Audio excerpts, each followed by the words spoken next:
You are success to me. Hi, welcome to coffee time. Just kidding. Noelle is taking a well-deserved week off from coffee time. She's done 31 episodes and almost 8 months worth, and it is Christmas Eve and she is taking the day off. So I thought I would come on and share what we've learned in almost a year of living in our van. And I wanted to give everyone an update on how everything's working. So let's get started. First thing I was going to talk about is parking. For the last year when I say for the last year, let's just assume that I mean since February 5th or something. So that's when I say for the last year. So for the last year, we have not paid for parking.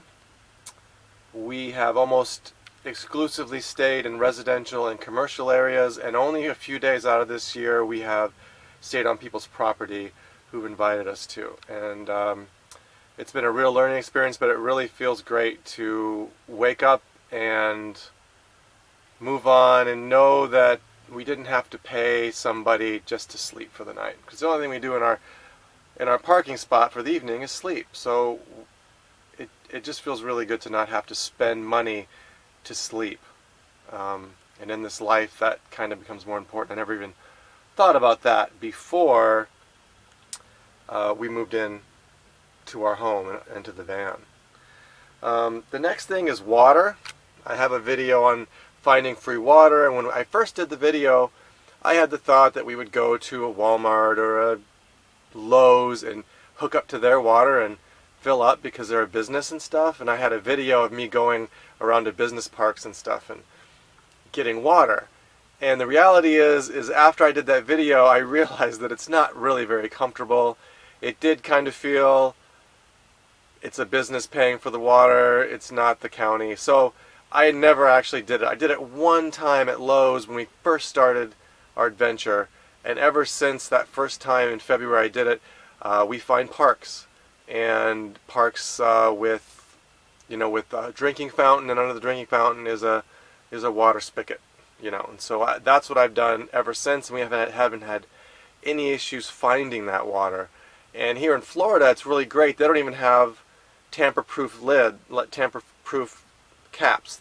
You can just turn it like at your house in your backyard, and so it feels very comfortable in Florida to get water, because you see people using them all the time to get water to rinse their feet off, to put waters for their dogs in their bowls, and it just feels much more comfortable.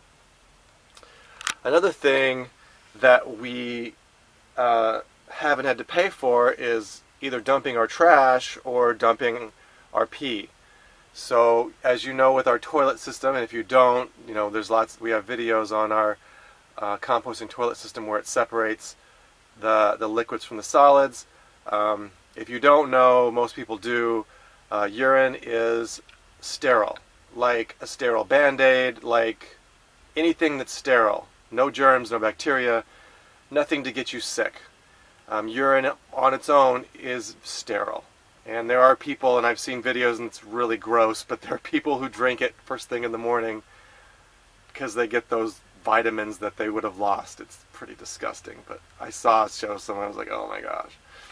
But so for the last year, we've dumped our urine when we're not going in the obviously when we're not in Starbucks or someplace else using the restroom, in the grass, in the weeds, and in the medians where there's grass, and there's no smell. There is no what would I say there? There is nothing's left behind. It just goes in the ground. And just as an example, when let me switch positions here so you can get a better view here.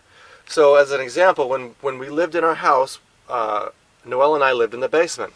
I had a little apartment down there set up with a big walk-in closet with all our clothes and all our junk that we don't, we haven't even used anymore, or we wouldn't need anymore at all. But we had a big walk-in closet, but the bathroom was, we were in the basement, and the bathroom was up on the second floor in where the bedrooms were. And so we put one of those 5-gallon buckets with the toilet lid, and we just used it to pee in, or she did, in the evenings. And so we just used that bucket in the back of the closet, and then I would take it outside and dump it in the yard. And I dumped it in the same place, and it only had to be dumped like once every couple of weeks. But for like over a year, I took it outside, dumped it in the same spot. I wanted to see if it hurt the grass to dump, 3 or 4 gallons of pee in one spot on the grass. And would it smell? It was kind of an experiment, because I honestly didn't know. And so I did that, and over a year of doing that, and there was no smell. The grass was, in a lot of cases, was greener than the rest of the grass, because Colorado's, like where we lived, is kind of like a desert, and so it's really dry there, and I didn't water a lot. So that patch of grass was really green always, and then it was dirt, it was bad around it. But there was no smell, and so I feel confident with it, knowing that it's not going to hurt the grass, it's not going to hurt the environment, and there's no bad smell to be like, oh, what's this over here? There isn't any issue. And after a year of doing it here and a year of doing it in our house, dumping it in the same spot, I'm confident that there is no issue there at all. And so it's been really cool to be free from having to find a place to dump our gray water, or having the black water tanks and gray water tanks and fresh water tanks and all that. As far as the water goes, we have been living on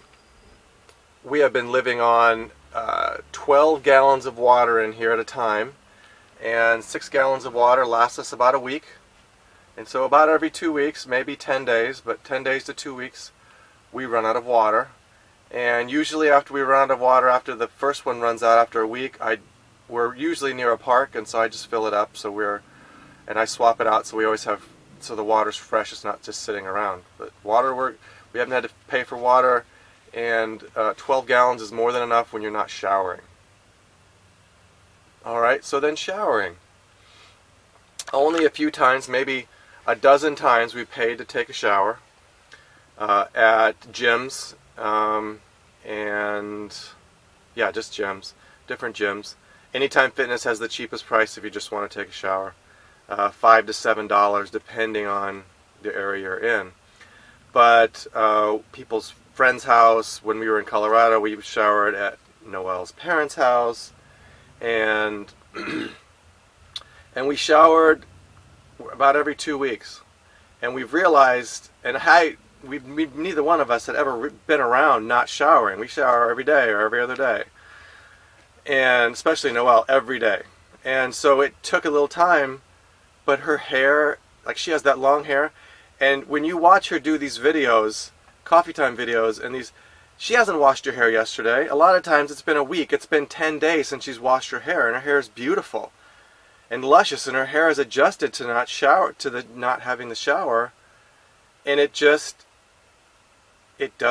not an issue. If she can do it with her long hair, anyone can do it. And when it starts to get oily, then we use baby powder, and then we know it's time for a shower. When her hair starts getting oil, she puts a little baby powder in. The baby powder soaks up the oil like crazy, and it looks like fresh again, and just comb it out. And I guess it's a trick that a lot of women have been doing in the past, but when you didn't shower all the time. Baby powder or talcum powder works amazingly, and you can't even tell that it was greasy at one point. So if you don't want to do your hair every day, that might be a good option for you if you're thinking about that. So what do we do instead? We have alcohol. I have a little spray bottle. I'll show it to you. I got it as a free gift at some health clinic thing. It's, this right here. Just a little spray bottle. That's all it is. And I just put rubbing alcohol in it. And we use that to spray our armpits. Because what makes you what is BO caused by? It's caused by bacteria. The byproduct of bacteria is what it's caused by. And the poop of the bacteria is what smells. That's the BO. So if you kill the bacteria, there is no smell. And believe me, after 11 months of doing this, it is true.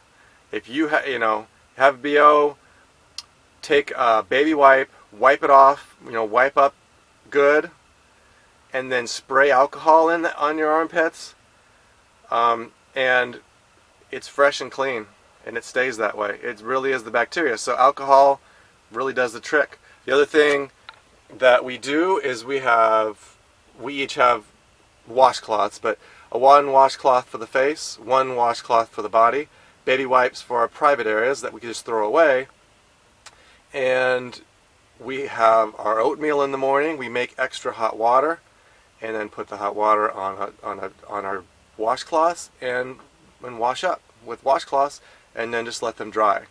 And then I regularly take them into bathrooms at the park, at Starbucks, take a little bit of soap, dish soap, and just wash them in the sink and scrub them up, and they come back fresh and clean. And that's what we do in between, Now here in the town we're in Orlando, they actually have public showers at the park we go to, at the lake we go to. They have public showers. And so we're showering about once a week now because it's so hot and humid. Why not? It's free showers. And they're private, like private stalls and everything. We were shocked. She came out of the bathroom, Noelle, and said, "There's bath showers in there." I'm like, "What?" And she goes, "There's showers in the bathrooms." And I went and looked in the men's, and yeah, there they are. There were 3 stalls of showers with private doors and everything. And I was like, wow, this is awesome. So, we've been using that about once a week now. Okay, so there's our first, I don't want to make these videos too long because I have a lot to cover. This will be part 1. In part 2, I will talk about Starbucks and how we can justify spending $100 to $150 on Starbucks every month when we don't have very much money. Because there's a lot of people who've said you're not, it's crazy that you're doing that. Anyway, part 2 will talk about Starbucks and the weather and the vents and the solar system and the glue holding the solar panels on and the vents I cut in the floor. So I'll see you for the next part 2 of this.